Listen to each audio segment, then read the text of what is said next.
안녕하세요, 코마더입니다. 오늘자 기사에서 FOMC 의사록을 통해 조기 테이퍼링이 가능해질 수 있다는 내용의 3대 지수가 하락세를 보였습니다. 비트코인도 영향을 받고 있으며 이 테이퍼링은 7월까지만 해도 계획하지 않겠다라고 했던 내용과 상반되기에 충격으로 다가오는 것 같습니다.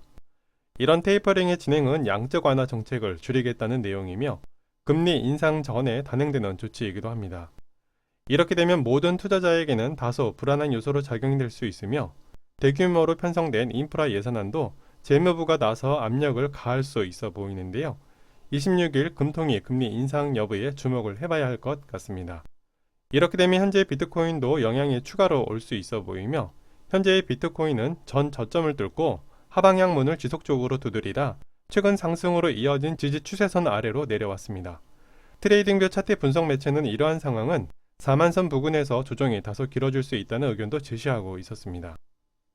이러한 가운데 도지코인의 희소식과 페이스북이 아마 블록체인에 적극 뛰어든다는 행보가 전해졌으며 JP모건도 결제 시스템을 자체 적용함을 알렸습니다. 그 외 이슈 내용을 확인해 보겠습니다. 먼저 첫 번째 내용은 페이스북이 디지털 지갑 노비 출시 준비를 완료했다고 합니다. 아마도 이전 리브라 화폐 발행을 뒤로하고 결제 인프라 구축에 비중을 두는 것 같습니다. 관련자 데이비드 마커스는 최근 미국이 스테이블코인 암호화폐로 많은 토론이 진행되는 가운데 탄력을 받고 있음에도 결제 인프라에 대한 우려를 나타내고 있습니다. 아직 전 세계에는 많은 사람들이 수수료와 지불 비용 문제로 서비스를 제대로 이용하지 못하고 있다는 내용을 들며 지금의 디지털 결제는 코로나로 인해 급속도로 늘어나며 25년까지 거래 비율이 지금이 67% 이상 늘어날 것으로 전망했습니다. 이러한 문제에서 미국은 중국으로 인해 화폐 개혁에 다소 신중한 입장이기에 미국의 입장을 반영해 페이스북이 수수료와 지불 비용을 낮춰 지갑 시스템을 만들었다고 말하고 있습니다. 그러면서 디지털 화폐였던 DM은 노비 지갑에서 출시하지 않겠다고 밝히면서 장기적으로 모든 화폐의 송금 플랫폼 역할을 하기 위해 큰 그림을 그리는 게 아닌가 싶습니다. 이런 걸 보면 국내 IT 기업들은 그 속도가 빠른 것 같습니다.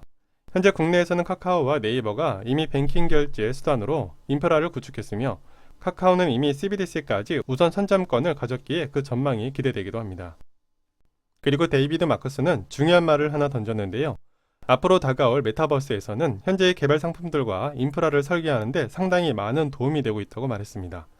즉 메타버스 내에서 수많은 것들이 창작되고 재탄생될 것이며 실시간으로 상호 운영되기에 화폐 프로토콜이 필수적이라고 말했습니다. 이는 지갑 시스템이 NFT를 지원해야 할 필요가 있으며 변화는 오래전부터 시작되어 가까이 와 있다고 전했습니다. 하지만 블룸버그 통신에서 트위터의 잭 도시와 이더리움의 비탈릭은 페이스북이 이러한 상황을 회의적으로 바라보고 있다고 전했습니다. 그 이유는 페이스북은 해당 산업에서 뒤처져 있고 예전만큼의 인지도를 가지고 있지 않은 내용과 함께 블록체인 기반으로 시스템을 구축해야 함을 제안했습니다. 두 번째 내용은 도지코인 내용입니다. 아마 이 내용에 대해서는 아시는 분들이 많을 것 같은데요. 이러다 정말 도지가 조만간 일 낼 것 같은 느낌입니다. 무에서 유를 제대로 창조하고 있으며 재단 설립에 있어 고문 역할로 비탈릭 부테린과 테슬라의 일론 머스크가 포함되었지만 무슨 이유에선지 일론 머스크 대리인 제러드 버샬이 명단에 포함되어 있었습니다. 도지 재단에서 하는 일은 연간 스폰서 그룹과 개발팀을 구축하는 것이 목표이며 이미 3년 예산안을 확보했기에 고용과 개발에 착수할 것이라고 합니다. 도지가 성장할수록 어떻게 보면 좋은 결과를 낼 수도 있지만 부의 연결고리를 끊을 수 있을 것 같다는 생각이 들기도 합니다. 이미 암호화폐는 화랑기의 투기 가치로 전락했으며 수많은 코인들이 하루에도 지속적으로 생겨나고 있습니다. 이런 시기에서 산업에 필요한 확실한 코인 몇 개를 정하고 나머지는 전부 죽이자는 전략이 아닐까 생각하며 이렇게 남은 코인들 중 도지코인은 친환경적이면서 태생 자체가 악의가 전혀 없는 코인으로 태어났기에 CBDC의 반대인 탈중앙화 방식의 통화로 인정되어 화폐의 선택권이 제공되면서 인플레이션 걱정과 무한 발행이라는 타이틀로 가격 안정을 도모하는 게 아닐까 개인적인 생각이 들기도 합니다. 이제 수천 개의 쓰레기 코인들이 정리되려면 불장이 와야 하지 않을까 하며 이런 내용들은 개인적인 의견이니 재미로만 들어주시기 바랍니다. 세 번째는 JP모건이 자체 디지털 결제 시스템을 적용했다고 발표했습니다. 그 명칭이 키루스 바타올라라고 하는데요. 이는 온라인 결제가 급속도로 늘고 있기에 안전한 지불 유형을 제공하기 위해서라고 합니다. 제가 이 이야기를 왜 꺼냈냐면요. 스위프트, JP모건 등 여러 금융기관들이 점차적으로 자사 디지털 결제 플랫폼을 구축해가고 있는데요. 스위프트가 기존 거래 시스템에서 100% 블록체인 거래를 완벽히 수행해내기는 힘들 것으로 보입니다. 이 때문에 현재 전 세계의 송금 플랫폼을 목표로 하는 코인사들 중 누가 시장을 선점하느냐에 따라 그 입지가 달라지지 않을까 하는데요. 여기에 스텔라 경우 스테이블 코인 개발에 중점을 두면서 송금 서비스까지 계획하고 있기에 참고해볼만 할 것 같습니다. 그 이유는 우크라이나가 공기업 직원들에게 급여를 CBDC로 제공하려고 준비 중이며 여기에 스텔라가 상당히 많은 관여를 하고 있기 때문입니다.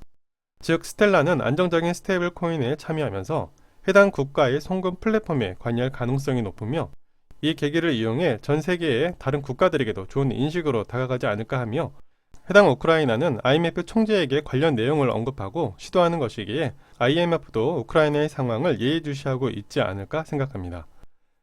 마지막 내용은 비트코인 채굴 지표가 매수 신호를 보이고 있다는 내용으로 블록 미디어가 전했습니다.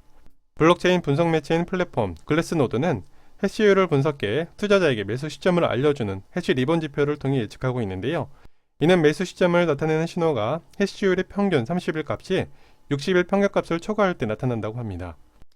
이는 비용 문제로 채굴업자들이 중단했던 작업을 다시 시작함과 동시에 축적하는 움직임을 추적해 매수 시점을 파악하는 도구로 이용된다고 합니다. 그런데요, 중국이 왜 채굴장을 없애고 디지털 위안화를 시도하는지 아시나요? 그 이유는 중국은 2020년 4월 디지털 위안화를 시작하면서 CBDC를 발행한 최초의 나라이기도 합니다. 그 이유가 22년 동계 올림픽을 통해 디지털 위안화를 알릴 목적도 있으며 그 첫 번째가 세밀한 통제입니다. 이는 모든 거래가 하나의 원장이 기록되면서 금융 흐름의 통제가 쉬워지기에 통화정책에서 수월해질 수 있습니다. 쉽게 말하면 주식시장이 과열되면 규제 법안을 만들고 유입되는 자금을 막을 수 있으며 모든 자금의 흐름을 추적할 수 있기에 경제의 불안점을 미리 예측할 수 있다는 것입니다. 이는 개인의 자금까지도 확인이 가능하기에 다방면으로 통제가 가능해질 수 있습니다. 또 하나는 스위프트의 시스템의 사용량을 줄이고 미국의 달러화를 약화시키기 위함입니다. 디지털 통화인 CBDC는 미국 달러화의 준비 통화를 위태롭게 할 수 있으며 각국의 CBDC와 위안화가 확산된다면 중국이 원하는 계획대로 이루어질 가능성도 있습니다.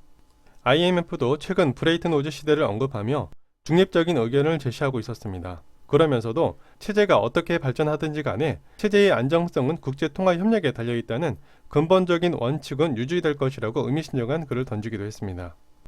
현재도 비트코인은 과매수 상태로 지속적인 조정이 더 올지 상승세로 방향을 돌릴지 알기는 어렵지만 안전한 투자를 위해서는 관망을 좀 더 해보시는 게 좋지 않을까 합니다.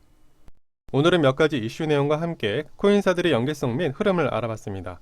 지속적인 업데이트 예정으로 구독 알림을 통해 조금이라도 블록체인 정보를 확인해 보시길 바랍니다. 해당 내용은 투자 권유가 아닌 참고 영상으로만 봐주시기 바랍니다. 시청해주셔서 감사합니다.